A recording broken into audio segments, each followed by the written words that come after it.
I'm geeked today because Agee been to the park, I've been to the park, and normally we start the show off with a question like, "Have you seen the movie?" I wanna save that question. I wanna start this question off, man, because I just gotta jump into it. Mm-hmm. Your last name is Rucker. Mm-hmm. I mean, people talk about the league. People talk about and one. People talk about street basketball. But the Rucker Park is all that in one. Yep. What does that mean to you? Oh, well, for me, personally, it means everything. I was just telling you guys a minute ago that it's a humbling experience to be a Rucker. Growing up a Rucker. Obviously, when you're growing up, you're too young to kind of understand the full implications of, the basketball implications of, what your name means to the basketball community.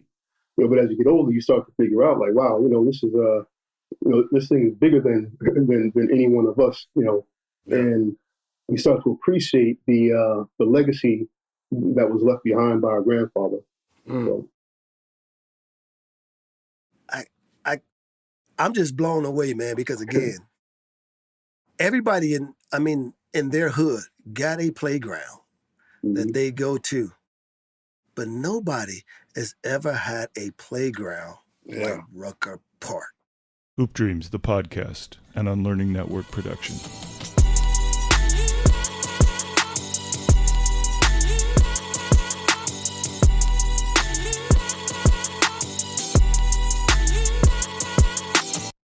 I typically say we got a special guest, but I think this one is a little bit higher than that.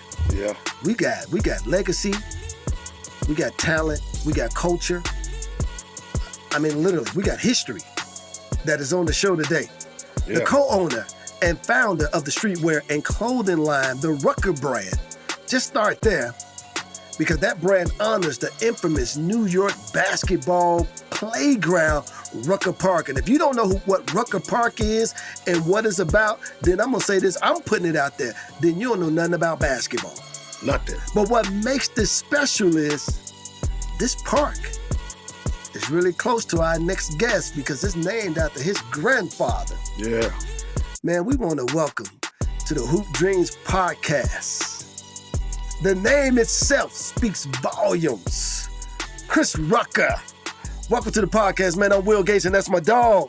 Arthur Agee. What's up, Chris? Thanks for joining the show, bro. Thanks for having me. I want to ask you right now, man, before we get into your life, what you're doing now with the brand, with the park, and how is taking off. Have you seen the movie Hoop Dreams? And do you remember when you saw it, and where were you at? Yeah, I have seen the movie Hoop Dreams. I believe I was in Brooklyn at the time. And it was not only an influential movie in terms of documentaries, basketball documentaries, but I feel like it was an influential film, period. Because it echoed the lives, well, as you gentlemen well know, it echoed the lives of people that look like us, that live where we live, and that, quite frankly, have the same hoop dreams as everybody else. Yep. And even if you don't, even if you have not achieved those dreams, we all aspire to be, like the commercial used to say, we want to be like Mike, right? We want to be like Julius Erving, right? Whoever your hero was, Larry Bird, whoever your hero was. I think we've all had those dreams if you follow the sport and if you played the sport on any level. Yeah. Well, take us back to your childhood. I mean, we all grew up in families, man, where, we were really following the footsteps of those that laid foundations for us. But Agee and our show, man, it's a little bit different. I know we call it the Hoop Dreams podcast, but in essence, every guest that comes on this show is really your podcast. So take us back to, the Chris Rucker story. Give us your childhood. Where did you grow up at, and what was the neighborhood like? Yeah, so for me, I actually grew up in a couple of different places. So I grew up in Brooklyn, in Crown Heights and Bed-Stuy, and I also grew up upstate in Syracuse, New York, too. So I have a different perspective, about basketball because I grew up in two different places. And what's interesting, well, from a basketball mindset, it was always interesting to me because, upstate New York was more fundamental basketball, right? It was always about, dribble this way, shoot this way, right? Tuck your elbow in, all of the basic rules, right? Yeah. But in the city, basketball was always about, not always, but a lot of times it was about the hype, and who was playing who, like when my grandfather started this tournament, when he started his pro division, you had, Ed Warner's Big Five versus Snooki Sugar Bowl, right? So that was, his first couple of pro division championships, which was and still is a big deal to this day. I could not tell you about a similar situation in Syracuse, New York, outside of Syracuse University. So I think there's a huge difference in how basketball is perceived in different parts of not only New York but the country. Yeah. And like I was saying earlier, for me growing up, knowing that you're a Rucker is one thing, but when you meet people and they react a certain way, that's when you kind of realize, like, yeah, I'm just a normal person, I'm just a normal guy, but I kind of have a famous last name and grandfather, right? And that's when the you start to respect who you are and where you came from and what that represents growing up. Because now it's not just, right, yeah, you're definitely just a normal guy, right? But now you're a normal guy with a responsibility to carry on, something that's much bigger than you are. Yep. And that plays on your mind because, if you want to get in trouble, well, it's not just you getting in trouble, now you're putting dirt in your family name. Yep. If you have children, hey, look now, you want to go to the right, you can't just do that because now you're putting dirt in our family name, right? So you take into account all those things growing up, and definitely influenced me to become a little bit, more heavily involved in the family business. So where did the love of basketball come from in your family? Like, did your brothers play? Did your uncles play? Like, what did you play? Yeah. So I can just speak for me. So for me, it definitely started and began with my grandfather, right? Because once you realize who he is and what, that love, it's ingrained in you. It's in our blood. My grandfather was a basketball fan himself on many levels. He played at Ben Franklin. In high school, I did not play basketball. I played football in high school. But my father was also a big NBA fan. So for us, me and my brothers growing up, that it was definitely handed down generationally speaking. In terms of the business side of things, for me it was kind of a natural, like a niche to say, okay, if I want to start my own business, well, what am I going to start? Oh, well, how about the men's basketball apparel line called Rucker, right? Like, so for me it was, kind of like a no-brainer. Right. It actually was not originally our idea or my idea. It was actually somebody else's idea that came to my family. And, frankly speaking, I didn't like the way that they were handling the business. I didn't like the way that they were running around with our name. And so, long story short, they got out of the picture and I took it over from there in 1998. And I've been doing on and off since then. Wow. Nice. Yeah. I got to ask you this, man, because you said something earlier about carrying the name growing up in the Rucker family. At times, was that a burden or has it always been a blessing? Well,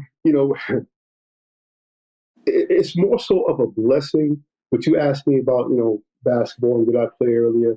So, one of the things on my agenda growing up was learning how to play basketball, right? Because, like I said, I played football in high school. So since I didn't play organized basketball, I had to end up kind of self-taught, through rec leagues and so forth. And I actually played, I'm older now, but I actually played about 3 years ago, actually in the league out here in Tampa. So, I'm still fairly active, for an old guy. Still got it, baby. That's right. Yeah, a little bit. Plus the warmer weather keep the knees loose. Yeah. You play outside out here. So, yeah. Agee had asked you earlier too, man, about that love of the game in your family. But I want to ask you about growing up as and I'm sure these stories was passed down, but what influenced your grandfather to start playground basketball? Yeah, I mean, as far as I know, he was, first of all, he was a young guy himself. So, he drops out of school, he joins the army, he comes back, now he's a World War II veteran. But he comes back to a neighborhood that, is impoverished, a neighborhood that, is in many ways outnumbered, and he comes back to a situation that's really, like, is untenable for him. He doesn't really want to stand for it. So instead of sitting down, he actually stood up and did something about it. So, and what year is this? What year? 46 was actually when he started the tournament. Wow. Yeah. So was the park always named Rucker Park, or how did that become? Like how did that name? Right. What was the name before the park, and then how did they he put his name on it? Yeah. So that park was actually part of a public school at one point in time. 156. The school closes down, but the park remained. Wow. So between 46 and when he passed in 65, he had obviously done the body of his life's work. And he was credited with sending, over 700 kids to school with college athletic scholarships. So he had done a lot between 46 and 65 when he passed. He also, he worked for St. Philip's at one point, but he also worked for the Parks Department as a Parks Director. So he had a relationship, with a lot of the local parks in the area and in the neighborhood, 138th Street, 10th and Lenox, 128th Street. St. Philip's was on 134th Street. So he had a relationship already that he had developed over a number of years when he came home from the war. Right. So he comes home. He's like, hey, our neighborhood is not doing well. I need to do something about it. So how can I get these kids into a better situation? Well, out basketball outdoors, right? Playground basketball. So he starts his mites division. He's got mites. He's got midgets. So it was really a how do you say it? An organic grassroots movement when he started it. Wow.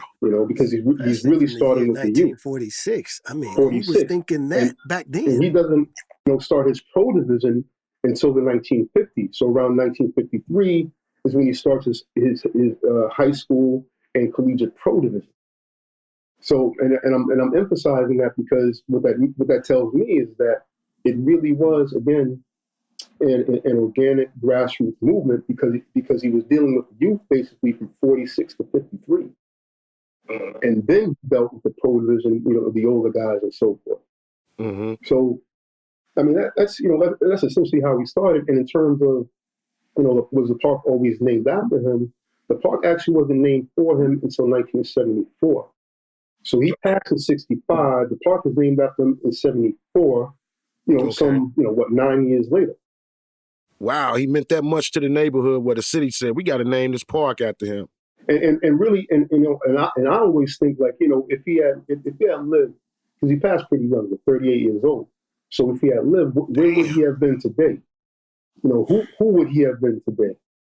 Because he's still considered, when you look at Harlem in general, right? And you look at the rich history of Harlem in general, from the Apollo to the Cotton Club to Count Basie, to Small's Paradise Club, and Lena Horne and so forth and so on. You got some heavy hitters, Marcus Garvey. You've got some heavy hitters that have come through Harlem over the decades, right?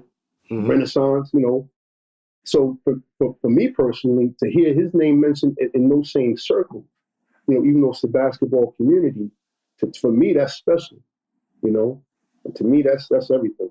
And I'm just thinking like how it is today.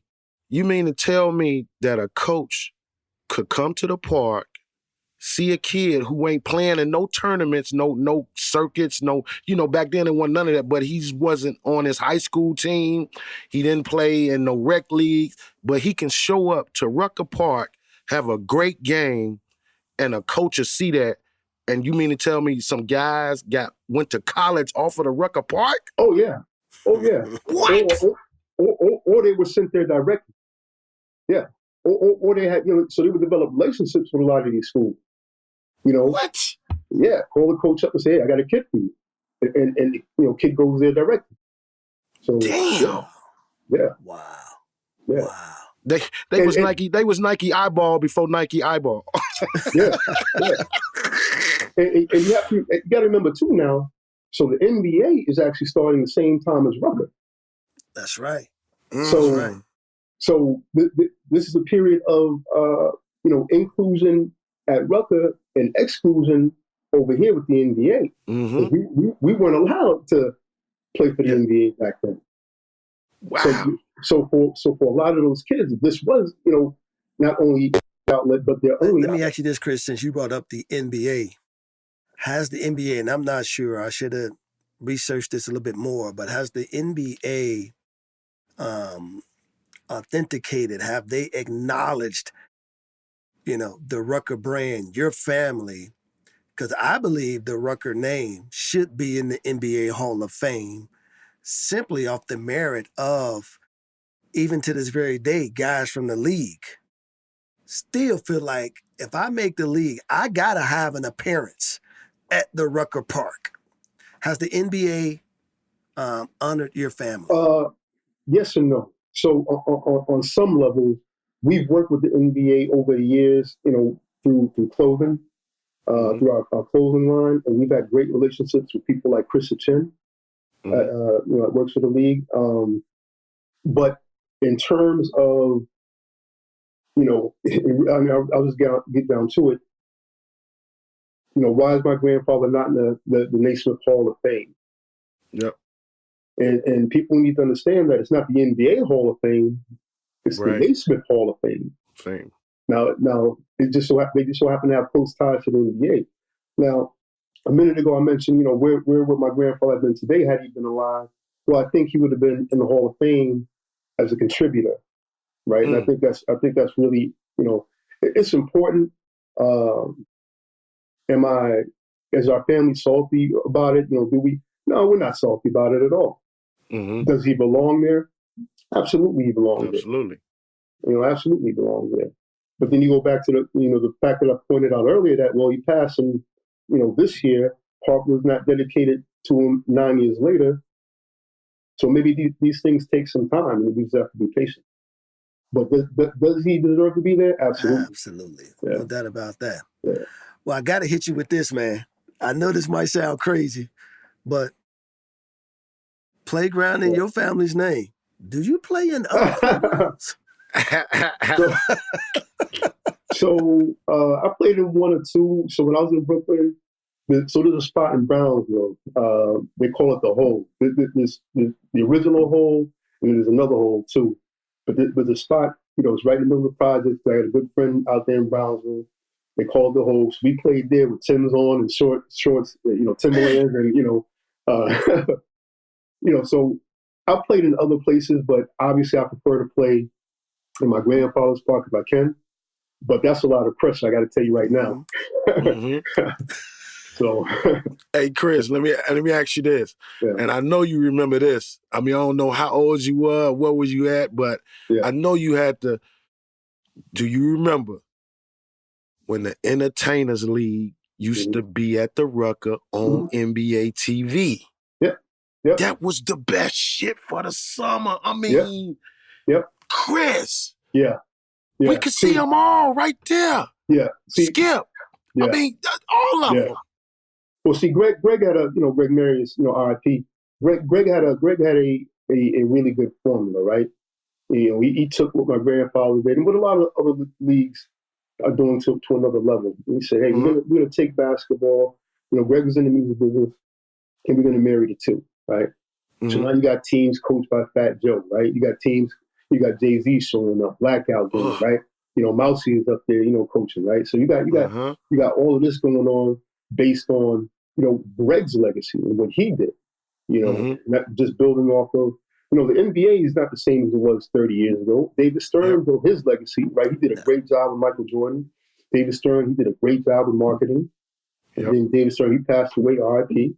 I got Adam Silver taking that over.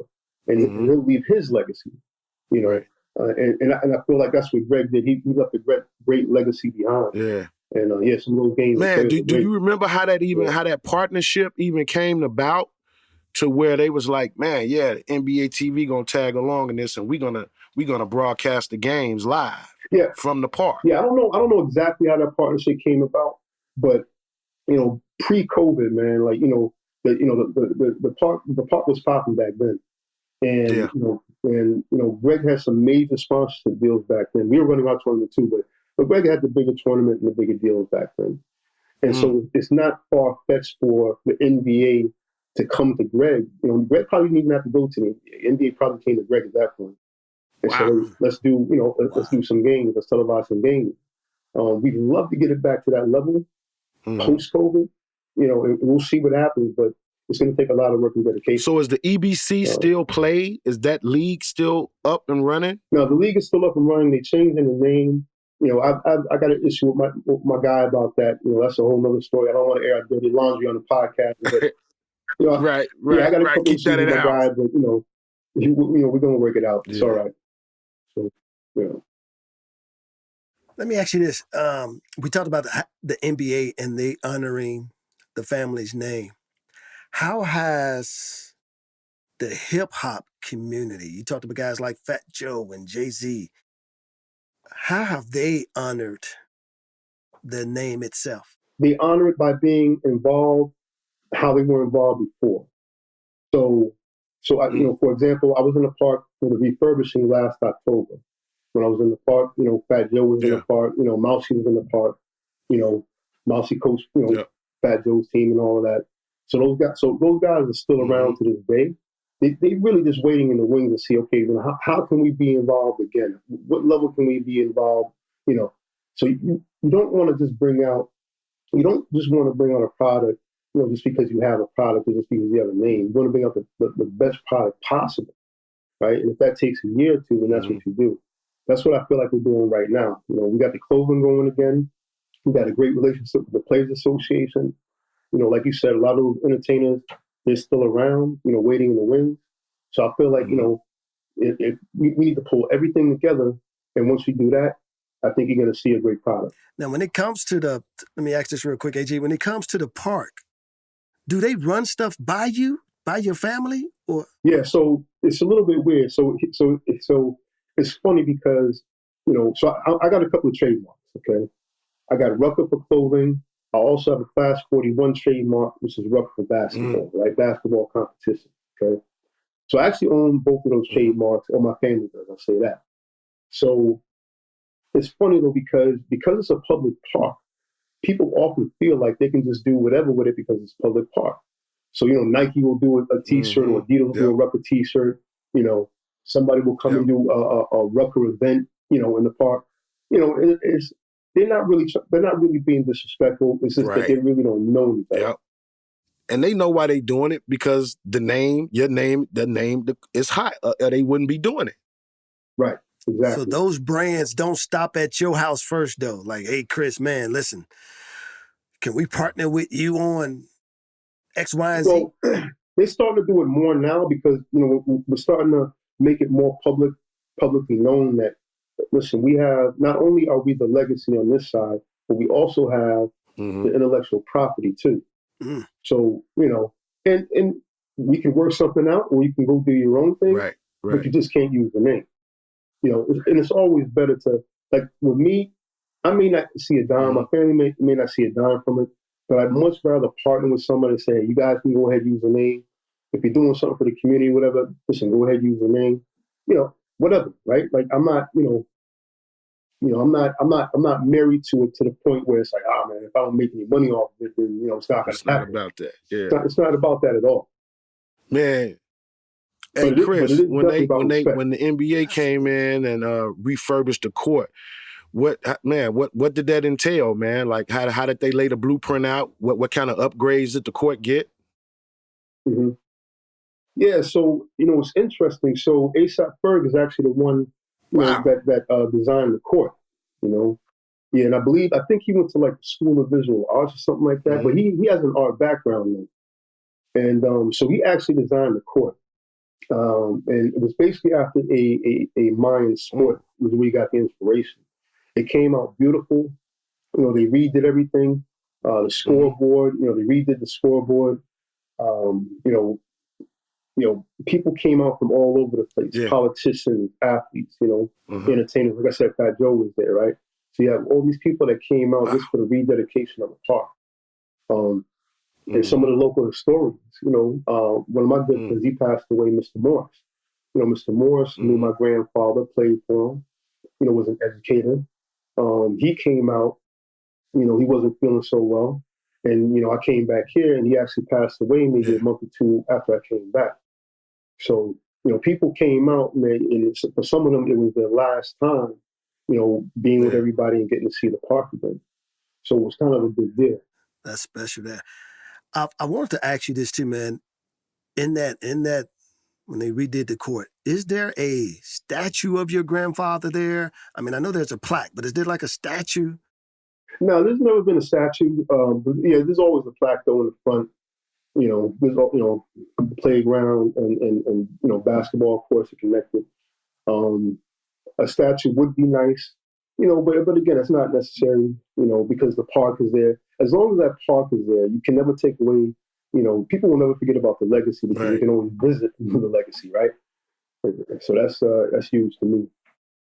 Man, it's you got people that I know when they go to New York, they gotta go to 155th and take a picture on the court, or they, in front, look where I'm at. Like it's that iconic. Yeah, look, I mean, we used to travel, go out to California, we want to see Venice Beach, we want to see their thing.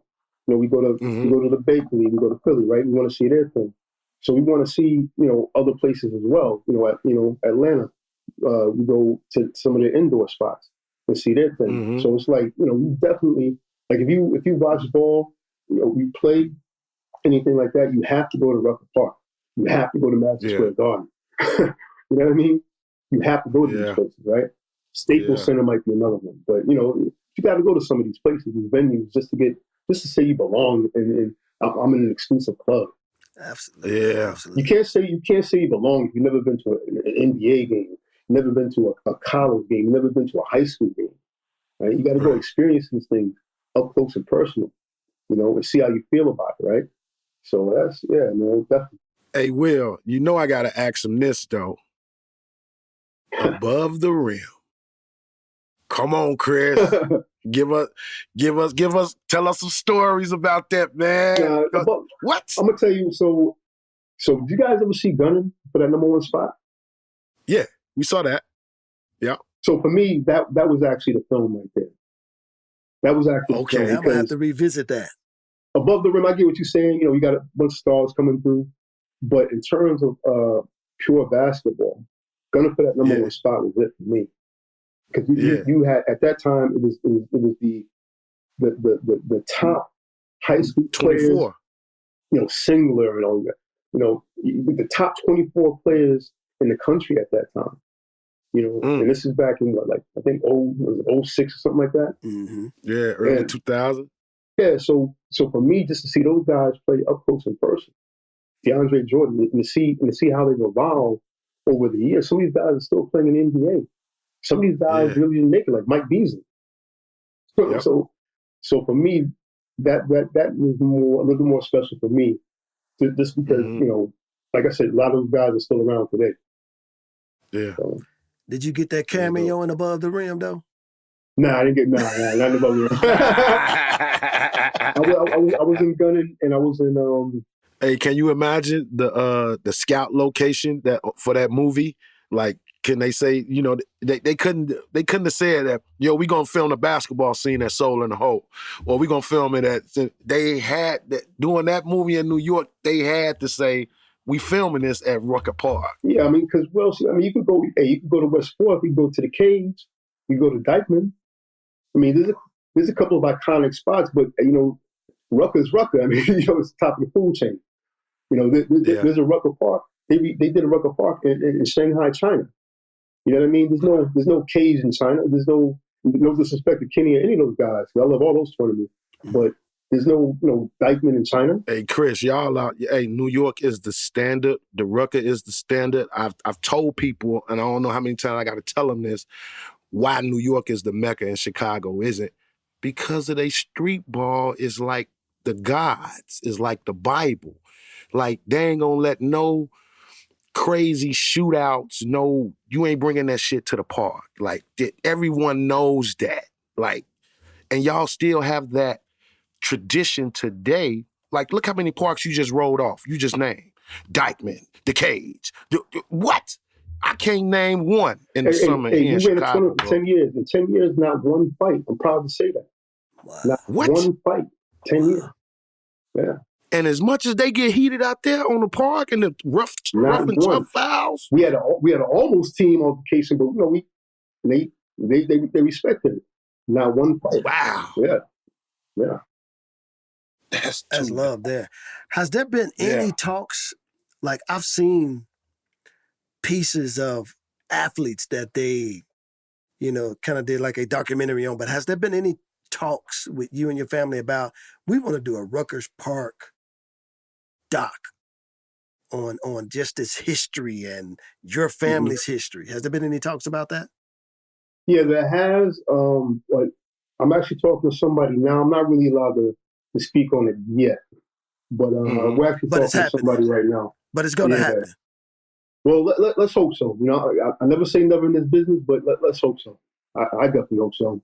The basketball royalty and fans that's all around the world would love to see that, would love to know that history. I just think the generations now need to understand the game. Even what you and Agee were just talking about a few minutes ago, man, that 10 years you running a tournament and ain't no mess. Yep. And Agee is right, man. I mean, we used to have some great tournaments. We used to have some great playgrounds, 63rd, even in my neighborhood in Cabrini, they used to host something that was very similar to Rucker Park. And but the sustainability and all the guys, Agee, we talked to that's from New York. Yep. One thing I've always been amazed about is, man, that they always stayed. Like you didn't have to go 10 feet to go get the top athlete. He was already in the park. He was already in the park. In the park. It wasn't uncommon to see Skip to Malou in the park. And then 2 days later, Stephon Marbury in the park. Yeah, I mean, all those guys played, man. Omar Cook, John Wall, and all those guys played, man. And they like I said, once we're able to come together and put out a good product, those guys will come back. They'll come back and support the park. They'll play. They'll watch. Fat Joe will come back. So I'm very confident that in the next probably like 2 years we can get it back to where it was. But internally we just have to work some things out and bring it together. And speaking of product, let's talk about the brand, the Rucker brand, man. Now, the launch, the Rucker brand. You did this in the late '90s. How old were you at the time, and what motivated you and your family to do this? Yeah. So at the time I was 27, something like that, probably about 27. 26, 27. It's funny because these guys, so basically these guys came from Seattle, Washington, right? And they already had some Rucker jerseys, right? So I'm fresh out of school or whatever. They come to my family in Brooklyn. They sold the product, and the jerseys were off the chain, like especially for back then. The jerseys were nice. So we're like, okay, let's talk about it. What do you want to do? So they said, oh, we want to basically. Long story short, they basically said, oh, we want to do the Rucker brand, and we don't really want y'all involved. So you basically just want to sign off and get out the way, basically, right? And they didn't look like you. Right. Well, there it is. There it is. Chris, what you say? I know you looking at these motherfuckers like, what? You don't look like, you telling me this, but you don't look nothing like me? Yeah, so, long story short, so my family was like, nah, that's not going to happen. So I did some research. Me and my partner to this day, my best friend, Bex Ford. He's, matter of fact, he works for, you guys know, he head grassroots guy and one. So me and Dex was like, look, man, let's do some research and see what we can do here. So we did our research, and come to find out, these dudes didn't even have a trademark. So I trademarked it, which is why I said back 97, 98 earlier. So I trademarked it and got rid of them. And then we just tried to do it on our own. Because you say, hey, they had a great idea, but this, you coming from Seattle trying to tell us, we can't use our family name, and come on, man, get out of here. Yeah, right. Immediately. Come on, man. So that's how it started, right? We had a partner in the Empire State Building for a little bit. We actually started when Fubu was popping off in the Empire State Building too at that time. But Fubu had a much bigger infrastructure than we did. So they went on to become very successful. And, we only came up with like a few T-shirts and Dr. J's, and that was it. So then we went away for a couple of years, and we came back in 2002. 2002, that's when it really took off, because our business partner was better. We had good quality clothing, and back then fashion was all over the place. Yeah, it was music popping. videos were big, the magazines were big. Source, Vibe, Dime magazine, Slam magazine. So we were able to capitalize on a lot of those resources back then. And we had a nice 10-year run up until about 2012. 2012, our business ended, and then we just picked it back up again a couple of years ago. So it's like off and on, off and on. And we're trying to do a drink too. It's funny, you mentioned the business. So I was gonna try to bring out a Rucker drink, but I felt like a Rucker sports drink, I didn't feel like it would do well enough, because you would actually have to know basketball in order to understand what that is. Yeah. So instead, I actually have the name Draft Pick for sports and energy drinks. It used to be owned by 7-Up, but they dropped it. So I'm actually trying to bring out Draft Pick like in the next year or so. And obviously if I can do that, I'm gonna connect that with the clothing line and the tournament and so forth. And then and that's what we mean by brand. So that's what's up. Yeah. That's a great name for that too. And to marry that. I like that. I like that concept. Now, what was the inspiration to do it again? Because you said in 2012, it kind of died down. Plus, man, I applaud you and Dexter, man, because you're right. The 90s was insane.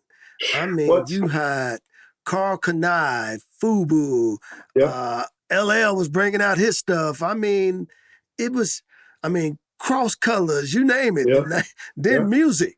I mean, I tell people all the time, we went from the CD to the MP3 player in like weeks. I mean, it was like technology was just booming fast, and to succeed in that, man, was incredible. So, man, I applaud you for that great run. But what was the inspiration behind, like, why are you bringing it back out now?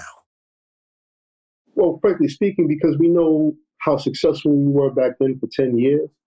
We had some issues with our business partner back then. So we felt like we didn't get the full benefit of what we were doing back then. So we were like, hey, again, the park is still here. So as long as the park is still here, people are always going to know about Rucker.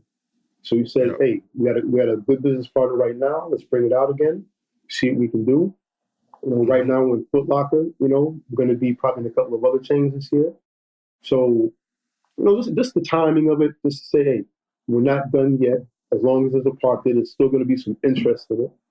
And we're selling in New York City, all the Foot Lockers that we're selling on, it's online too, but all the stores are in New York City.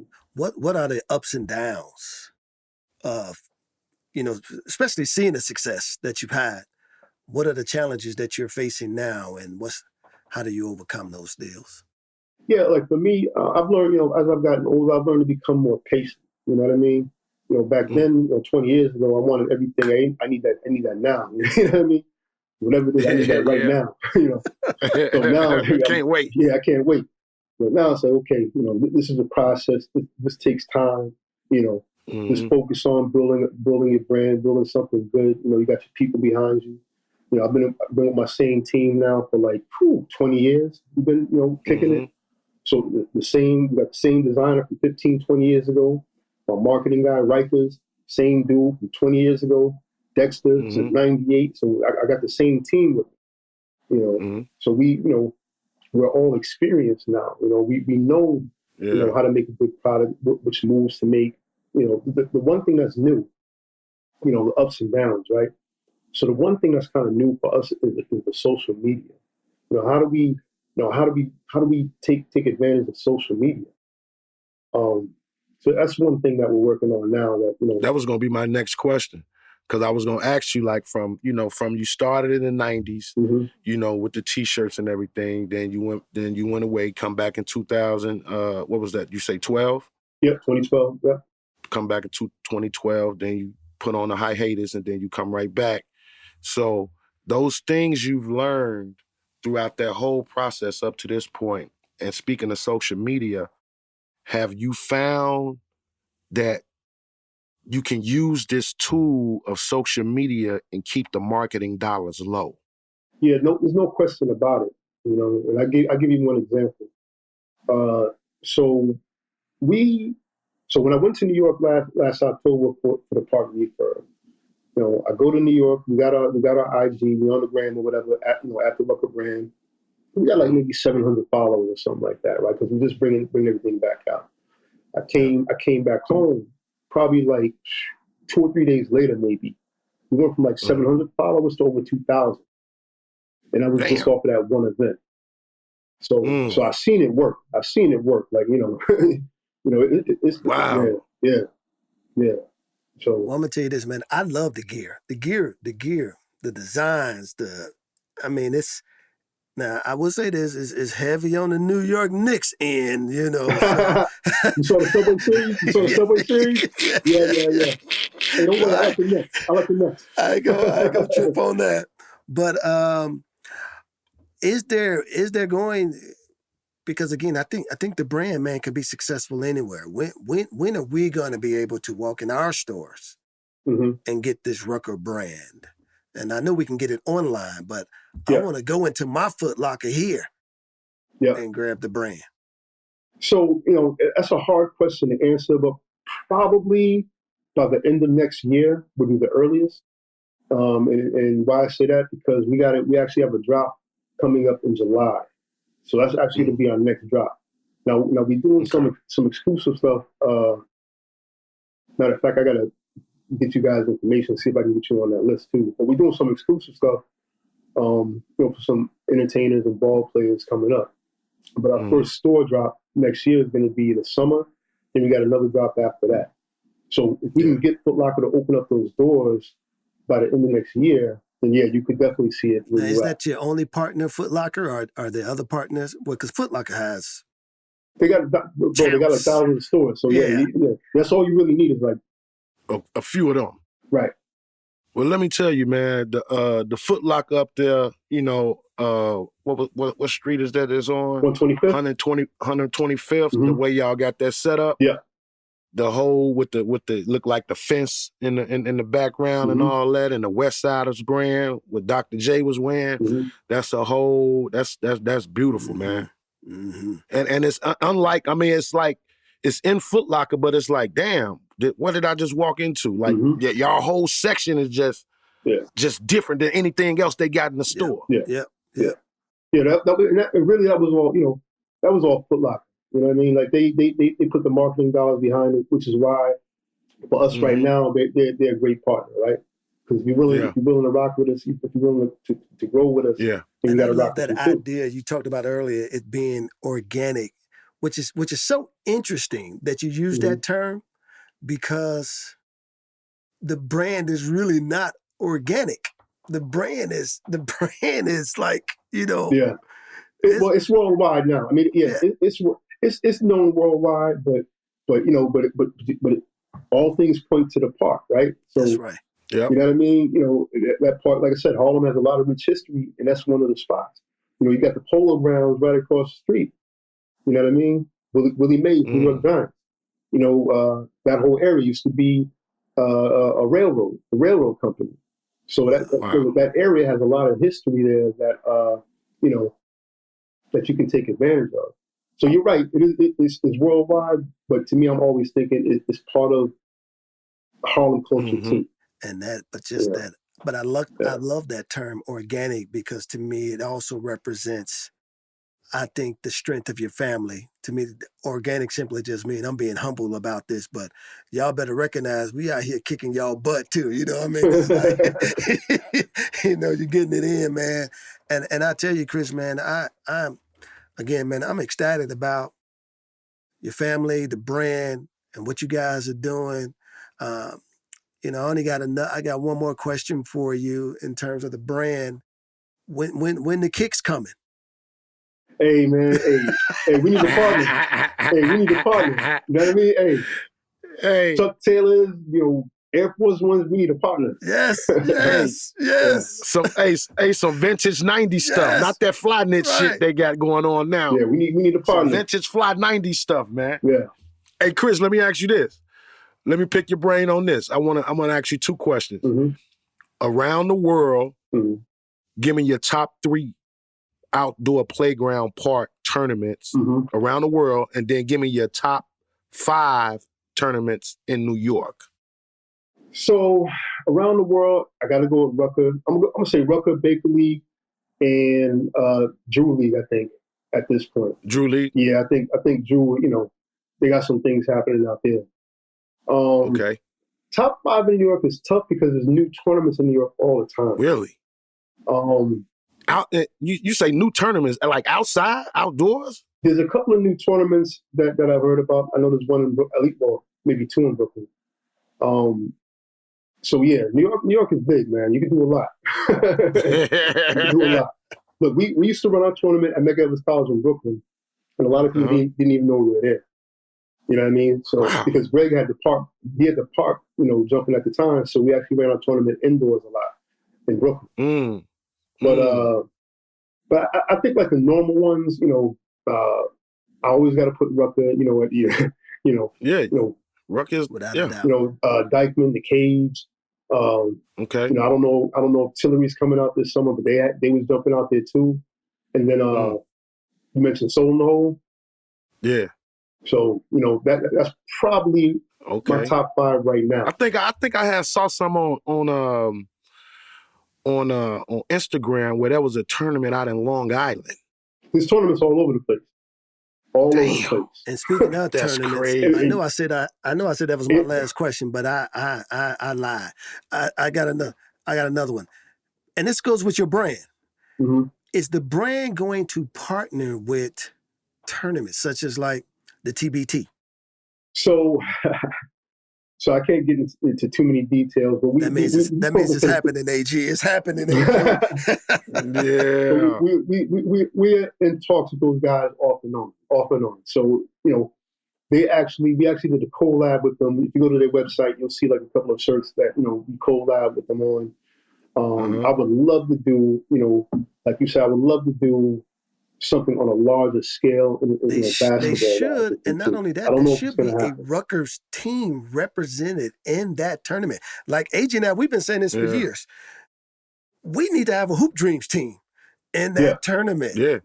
I just think that, to me, those are iconic names that has extended past whatever is out there, man. So I would love to see a Rutgers team in the TBT, but I also would love to see that partnership where, man, they're out there in Rutgers gear. I mean, I know Puma is kind of, but maybe there's some and TBT was actually in the park maybe like 6, 7, 8 months ago. So TBT was actually in the park doing an event.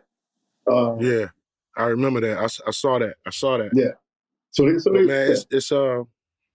it's crazy that the park is like the standard for everyone to look at, and like I want to do an outdoor tournament and I want it to look like that. The Rucker. Yeah. You know what I'm saying? I mean, I love them dome shots they got looking down onto the park. Yeah. Different pictures where you see guys, hanging on is that school still there where people still sit up there? Yeah, that's not a school no anymore, but yeah. All those buildings you see are still there. Here's what's crazy, man. Now you're just making me have even more questions. So now I'm gonna ask you this, man. Just throw some names at me who has played in the Rutgers tournament. Well, I would be remiss if I don't mention Julius Erving, the original Claw. Played the original Claw. The original Claw. Played 5 summers at Rucker, and it said that him playing at Rucker gave him the confidence to do what he did at the next level. What? So that's what he told us. So for me, that's all, and he was there. Matter of fact, Doc was there in October as well. Mm. So for me, the buck stops with Julius Erving. Now, there are obviously players like Earl Manigault, the GOAT. You know, I went to go see the GOAT in the hospital before he passed, and I made a mistake. And we were talking, and you know, the GOAT, I made a mistake of calling him GOAT, and the GOAT said, hey, let me stop right there. He said, the GOAT. He said, what good is a man without his name? What good is a king without his crown? Wow. So, and obviously I remember that. Yeah. So, you know, Wow. this, you know, these are the types of personalities and characters that come through Rucker Park, man.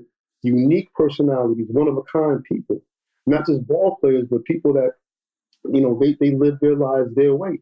Some of them won, some of them lost, you know? Yeah. But they were all, you know, they were all great ball players. And they were all Was you there people. the day Kobe got there? I was not there.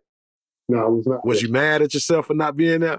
A little bit, but I had met his father in the park though before, so I was kind of good with that. You met Jelly Bean. I met Joe Bryant. That's correct.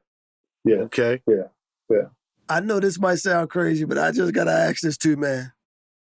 The park is so crowded. Has there ever been a time you showed up and you couldn't get in?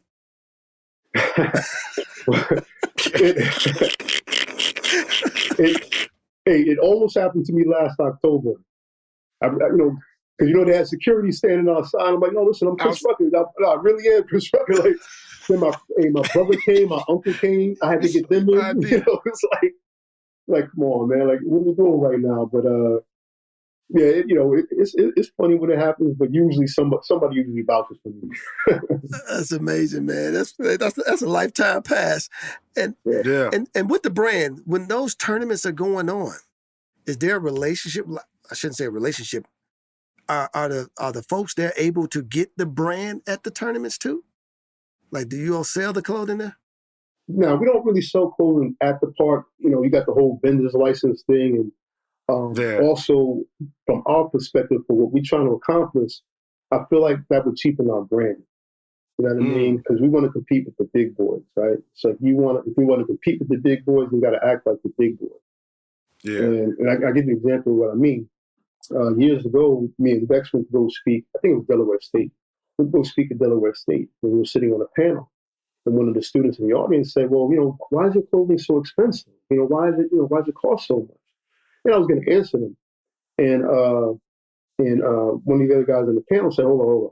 He said, "Would you ask Tommy Hilfiger or Ralph Lauren why their clothing costs so much, or would you just buy it? Would you ask, you know, Louis Vuitton? Would you ask?"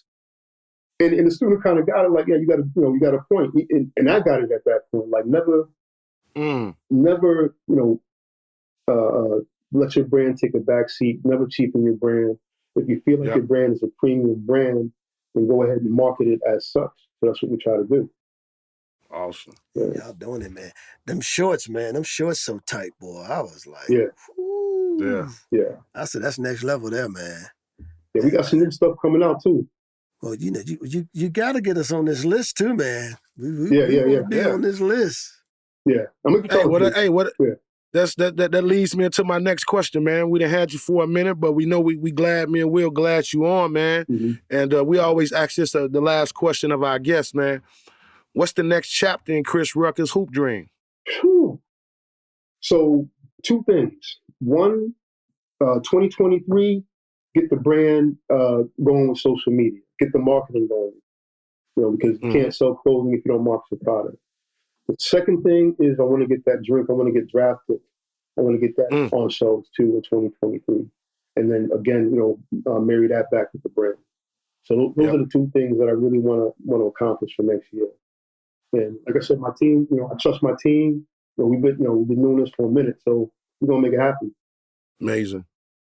Yeah, man. Thank you for being on the show. And before you go, tell people, you know, how they can get the brand right now, and where can they find you if they just want to find Chris Rucker? Yeah. So both things are one and the same. So you can just go to our website, therucker.com, THERUCKER.com. And when you actually submit a question on the website, it comes directly to me. Oh, And nice. I always respond. So if you want to get at me, you got a question or, about the product, whatever it is, you just want to kick it, just, get at me and talk. Love it. That's it. what's up. Thank you, man, so much for being on the show, man. This is an honor. Appreciate y'all. Yes. Man. Blessing, yeah, bro. Appreciate it y'all. is, man. Yeah. Yeah, it is. You a New York legend to us, buddy. I'm the goat of my era. I've been a trending topic. I'm as fly as a feather. My pockets macroscopic. See, with time I get better. I'm always in the action, kid. Know I got it locked from Chicago where the toughest live. Concrete jungle, earn my stripes on the pavement there. You make it here, then you can make it anywhere. No comparison. Your game is embarrassing. No one can touch me. I'm all for going there again. Yeah, I think I'm ballin' like I'm Will Gates. I'm hoop dreaming, trying to fight against a sealed fate. More faith, think I'm ballin' like I'm Agee. I'm box office and one day they gon' have to pay me. Yeah, I think I'm ballin' like I'm Will Gates. I'm hoop dreaming, trying to fight against a sealed fate. More faith, think I'm ballin' like I'm Agee. I'm box office and one day they gon' have to pay me. Hoop Dreams, the podcast, an Unlearning Network production. Written and produced by Arthur Agee, Will Gates, Matt Hoffar, with audio engineering from Matt Savage. For more episodes, check us out at www.unlearningnetwork.com. Gotta be a dog to survive in this cold weather. Ice in my veins, no need for a warm sweater. I'm coming for it all, best believe I won't let up, yeah. Hey, I think I'm ballin' like I'm Will Gates. I'm hoop dreaming, trying to fight against a sealed fate. More faith, think I'm ballin' like I'm Agee. I'm box office and one day they gon' have to pay me. Yeah, I think I'm ballin' like I'm Will Gates. I'm hoop dreaming, trying to fight against a sealed fate. More faith, think I'm ballin' like I'm Agee. I'm box office and one day they gon' have to pay me.